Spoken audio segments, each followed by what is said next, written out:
ये कहानी दिल्ली विश्वविद्यालय के कॉलेज कैंपस में हुई घटना के बारे में है। मानो या ना मानो, लेकिन इस कैंपस में मुझे भूत प्रेत होने के कई सारे किस्से सुन को मिल रहे हैं। इसी ही एक घटना के बारे में मैं आज आपको बताता हूँ।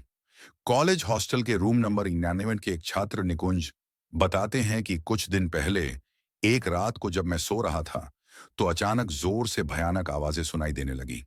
और उसी आवाज के कारण मैं जाग उठा और मैंने अपने चारों ओर देखा, लेकिन कुछ नहीं था।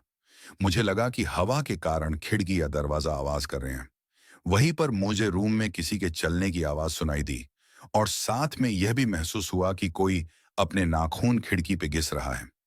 जब मैंने दूसरे दिन यह बात की जांच करवाई तो मालूम पड़ा कि 9 साल पहले एक छात्र अरुण ने आत्महत्या की थी और तब से लेकर आज तक उसकी आत्मा इसी रूम में घूम रही है।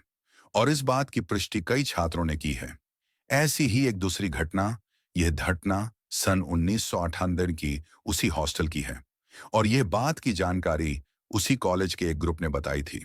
अभिजीत करके एक विद्यार्थी उसे एक कुत्ते को अपने रूम में पाल रखा था, लेकिन कुछ कारण से उस कुत्ते की मौत हो गई ही।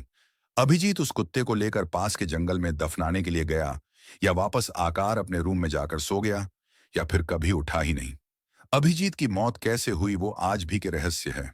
ऐसी ही रहस्यमय घटना के कारण उस कॉलेज के छत्रों में डर बैठ गया है और ऐसी ही सत्य घटनाएं उस कॉलेज में बार बार होती रहती हैं। दिल्ली विश्वविद्यालय के उत्तर दिशा की ओर करीबन 2 किमी दूर इंद्रप्रस्थ एक लेडीज कॉलेज है। कुछ समय पहले कॉलेज की एक विद्यार्थिनी सोनल मजाक मजाक में आत्माओं को बुलाती है। सिक्के के जरिए वो आत्मा आ तो जाती है, लेकिन 2-3 दिन तक वो आत्मा रूम से निकलने का नाम नहीं लेती। सोनल के कारण वो आत्मा कई छात्रों को हैरान परेशान करती है। बाद में सोनल उस आत्मा से माफी मांगती है कि वो वहां से चली जाए।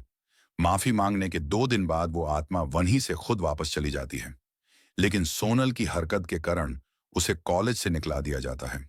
ऐसे ही जो लोग रात को देर तक पढ़ाई करते हैं, उसे कभी न कभी भूतों का सामना करना ही पड़ता है।